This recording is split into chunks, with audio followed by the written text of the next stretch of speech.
We're looking at section 4.7, L'Hopital's rule, doing some problems from within there. So if we start by looking at number 14, number 14 says the limit as x goes to -1 of x to the fourth plus x cubed plus 2x plus 2 over x plus 1.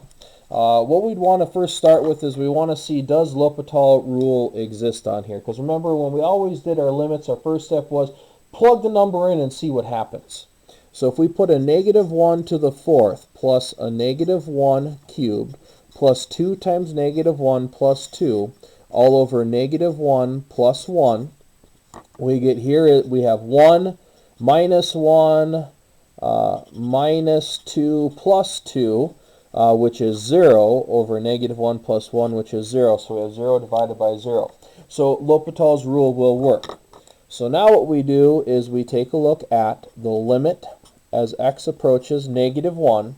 We're going to take the derivative of our top function. So the derivative of our top function is 4x cubed plus 3x squared plus 2 over the derivative of our bottom function is 1. Now do realize this isn't the quotient rule. I'm just taking the derivative of this as if it were a polynomial, the derivative of this as if it were that polynomial. So now we see that when we plug -1 in, we get -4 plus 3 plus 2, which equals 1. Now, we could have went back here and looked at this, and this was factorable. Okay, so we could have factored out an x cubed, we could have factored out a 2, we would have been left with x plus 1, factored that x plus 1 out, canceled, and then we could have got to the answer that way. But if this wasn't factorable and we got this indeterminate form of 0 divided by 0, that's when we have to apply that L'Hopital's rule.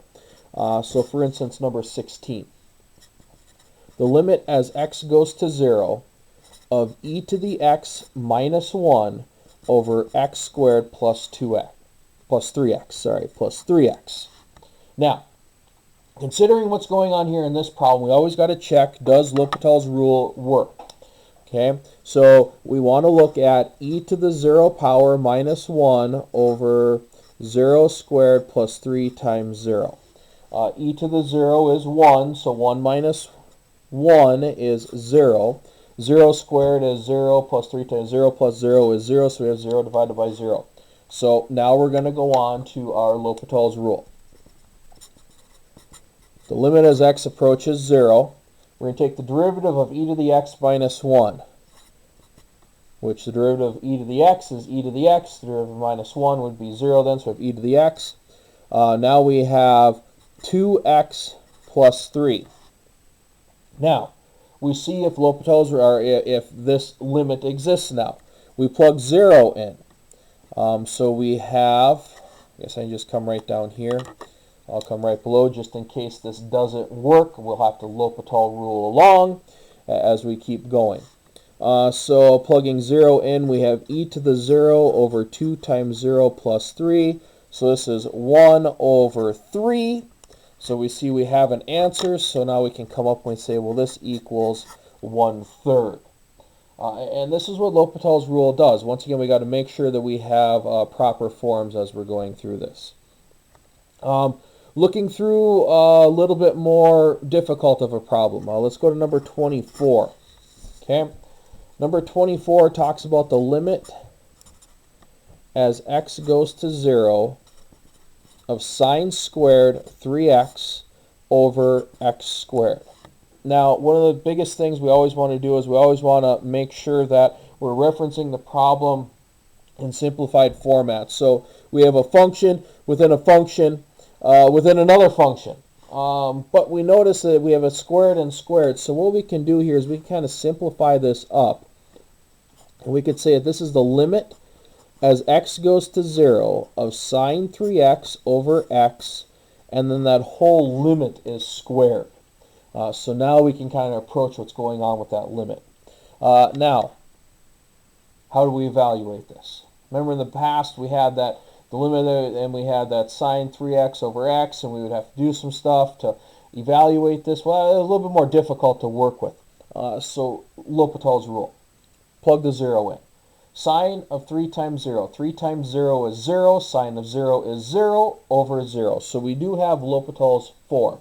We have a 0 divided by 0 property here. So we're going to take our derivative. So once again, I'm going to bring along my limit, and then I'm going to be squaring this. The derivative of sine 3x, we're going to have to use our chain rule. So we're going to take the derivative of what's inside. Derivative of 3x is 3 times the derivative of sine of something is cosine of that something. And then over the derivative of x then, because we look at this separately, is 1. So now we have the limit, just kind of simplifying this down, of 3 cosine 2x, like this, and then this whole thing is squared. If we plug 0 in here, okay, so when we plug 0 in, we see that 2 times 0 is 0, cosine of 0. So let me come down here. So we have 3 times the cosine of 2 times 0, and then this whole thing is squared. So this is 3 times 1 squared, so 3 times 1 is 3, in which then we get 9 for our answer. Sometimes L'Hopital's rule doesn't work on the first try, so we have to keep going on our process. So let me get another clean sheet of paper in here. Let's go to 28. Okay. Number 28, they tell us the limit as x goes to 0 of sine x minus x over 7x cubed. Once again, we check to see if we have an indeterminate form of that we can use L'Hopital's rule. So we put 0 in here.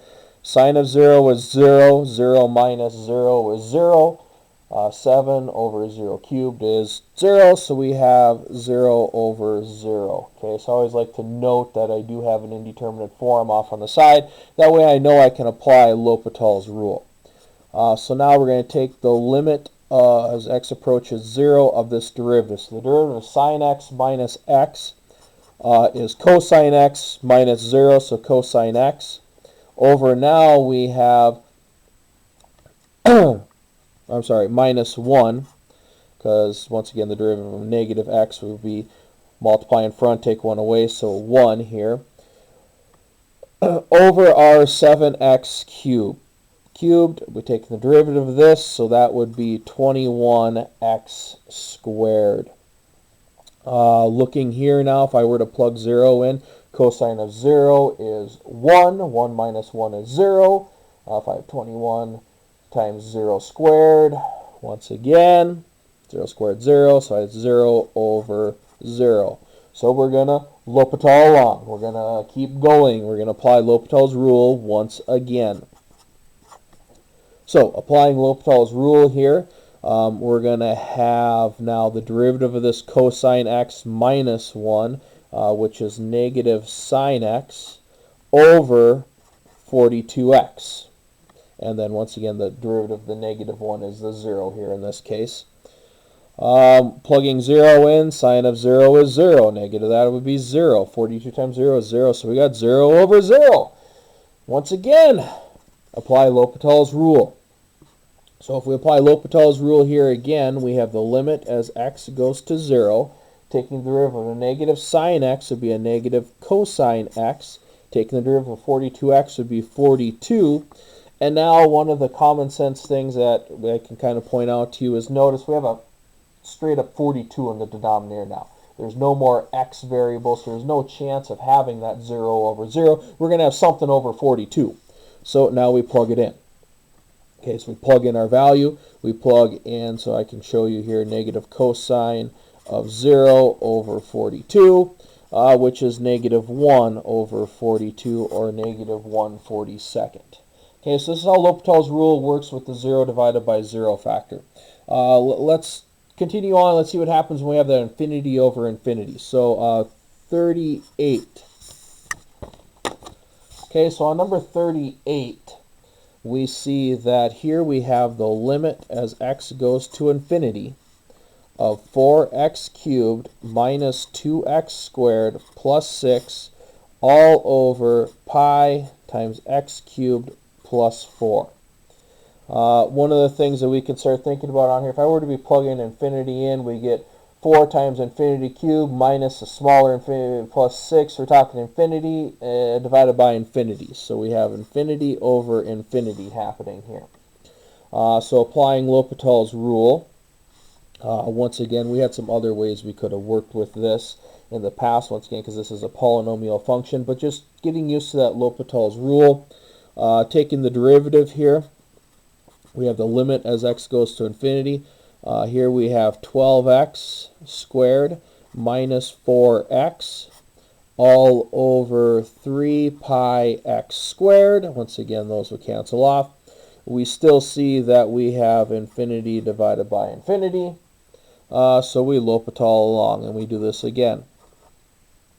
We look at this now. We state, okay, this is 24x minus 4. Oh, there's no equal sign here.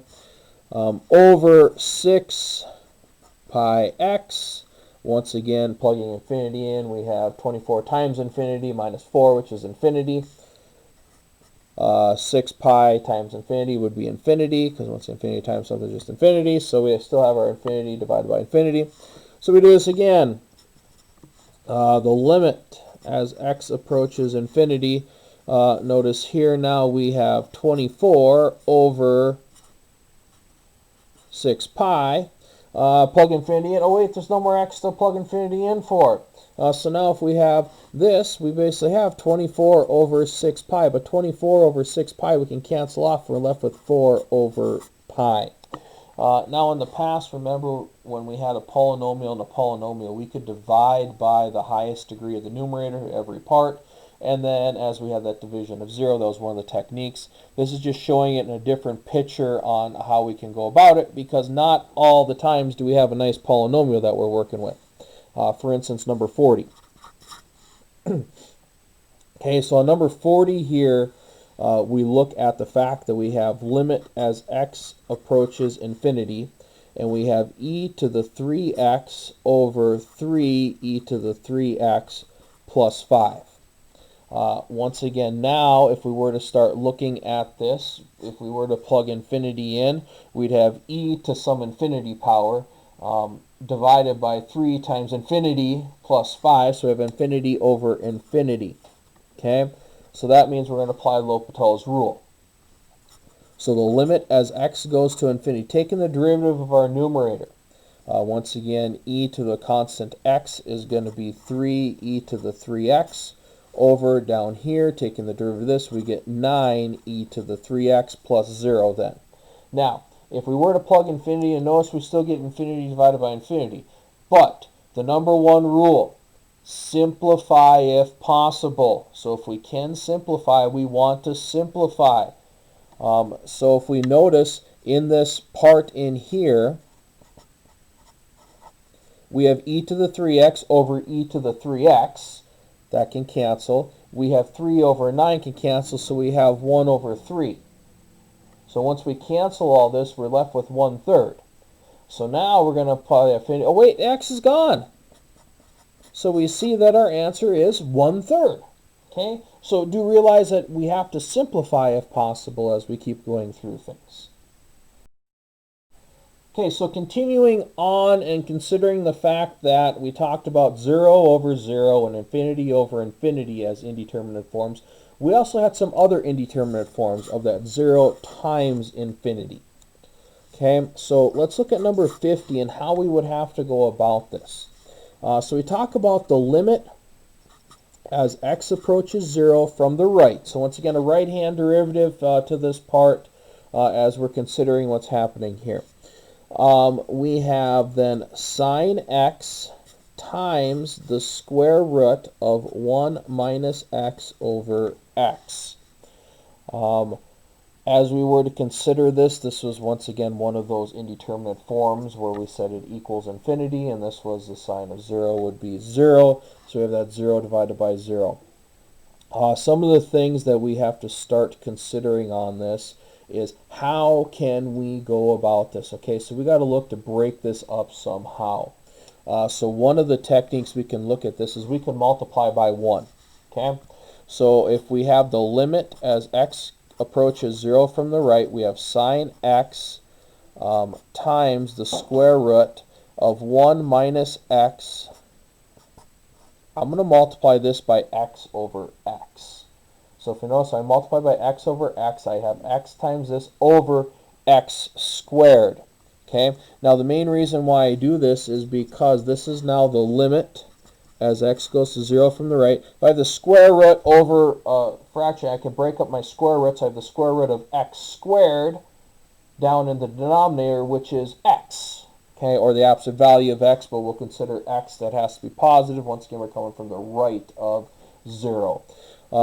So now we have sine over x times the square root of 1 minus x times x. Considering what's happening here now,